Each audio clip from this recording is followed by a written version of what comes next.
My name is Alan Abel, and I live on a cattle farm in the town of Little Harvest, nestled between rolling hills and endless fields.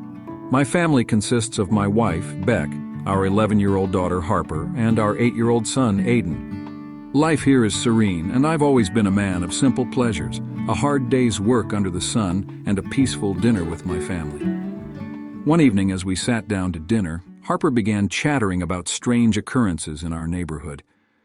She spoke of our neighbors, the Jensens, discovering an enormous, inexplicable pattern carved into their sunflower field, and the Sweeney family's gruesome discovery of 2 gutted cows on their farm. Beck reprimanded Harper for discussing such morbid topics at the dinner table, especially in front of her younger brother. Aiden, though, seemed unfazed, his mind probably filled with the horrors from the movies he secretly watched. I dismissed Harper's tales as mere rumors, attributing them to wild animals or mischievous local kids. Aliens! I scoffed at the notion, dismissing little green men running rampant across my fields as absurd. The next morning, reality struck with disturbing clarity. Beck and I stood over the lifeless body of one of our cows, her carcass mutilated as if her organs had been removed with surgical precision. As I gazed upon this grotesque sight, I urged Beck not to mention it to the children, hoping to shield them from these horrors we couldn't comprehend. An hour later, I found myself conversing with Sheriff Gully Garrickson about the incident. I'll never forget his reaction, standing there in the pasture. Frustration etched his features, and he confided in me about the growing madness in our town. It wasn't just the stuff going on at the different farms either. I inquired about the 3 high schoolers who had disappeared the previous week, their abandoned car found at the bottom of Old Bear Ravine, stained with blood.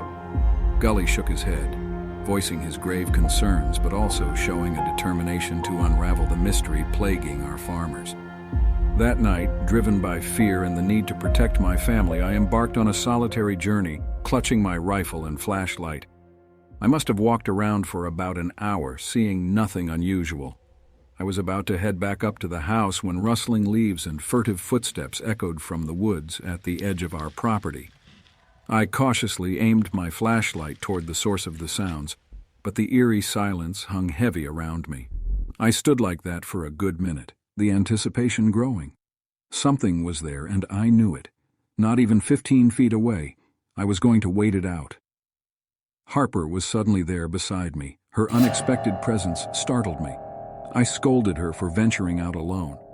"I was worried about you," she had said, and it was hard to be mad at her for that. The footsteps started up again, much quicker this time. Whoever was out there fled deeper into the woods. As I turned to investigate, an unearthly sight halted me in my tracks. A blinding green light pierced the night sky, illuminating the dark woods. Hovering silently above us was a triangular craft, a single light at its center. It glided over the trees before vanishing into thin air.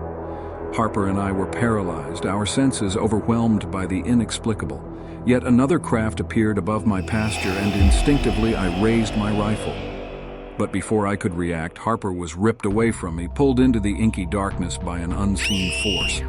Panic surged within me as I charged into the woods after her, her terrified screams piercing the night. My heart pounded. I finally reached her, crumpled on the ground. She seemed to be in shock, barely able to lift herself up. Kneeling by her side, I quickly looked her over for wounds, thankfully seeing none. But I saw terror in her eyes as she stared past me at something behind me. I whirled around, my rifle at the ready, just as a menacing figure emerged before us. It was a creature, hairless, greenish-gray in color, with a round head and enormous obsidian eyes. It straightened itself, standing at a good 7 feet, looming over me. It advanced toward me, a long, outstretched arm threateningly reaching for my throat.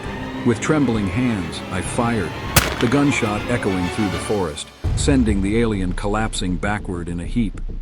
I froze up for a few seconds after that, the gravity of what had just happened sinking in. When I snapped out of it, I cradled Harper, who sobbed in my arms, her young spirit scarred by this horrifying encounter. About a half hour later, Sheriff Garrickson was there again, examining the lifeless body of the alien. He spoke of involving his team and treating this as hazardous material, but I insisted there was no need. By that time, I had already done some investigating of my own. I knelt down, peeling back a section of the creature's chest wound, revealing intricate metal and circuitry beneath its flesh-like exterior. This was no organic being.